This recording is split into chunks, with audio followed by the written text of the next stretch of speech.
Now, guys, I'm going to Tapa. So let's go together.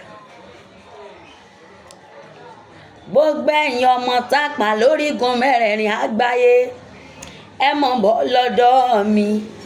Èmi Abeni ti já lára àgbà ìdá o. Tùmí kẹ́kẹ́ kí n bèrò mi rókun. Tùmí sàṣà kí n bèrò mi rọ̀ṣà. Tùmí godo godo godo godo godo godo godo godo godo godo. Kí n bèrò mi ro godo lé. Tapa modu o. Mo ṣeré wọnú ṣòkòtò kí n tó wọ̀ ya lọ.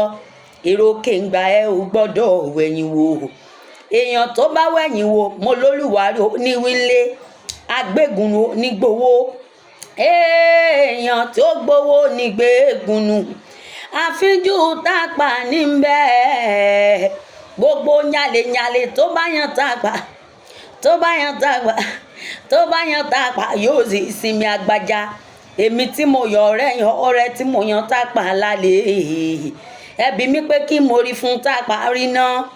Irú túbà, ata túbà, iyọ̀ túbà, àlùbọ́sà túbà, ewúrẹ́ túbà, ìpàntóró túbà o. Ìpàntóró tó lòun ò ní túbà. Ọ̀tẹ̀ǹtẹ̀tẹ̀ tí ó fojú rẹ̀ rí máa bo. Ọ̀tẹ̀ǹtẹ̀ ó máa rí gọ́gọ́ bu yeyeye. Bí mo bá lówó lọ́wọ́, wọ́n mọ̀mọ́ bá Tapa lọ o. Bí wọn sì lówó máa yá padà bìrìbìrì.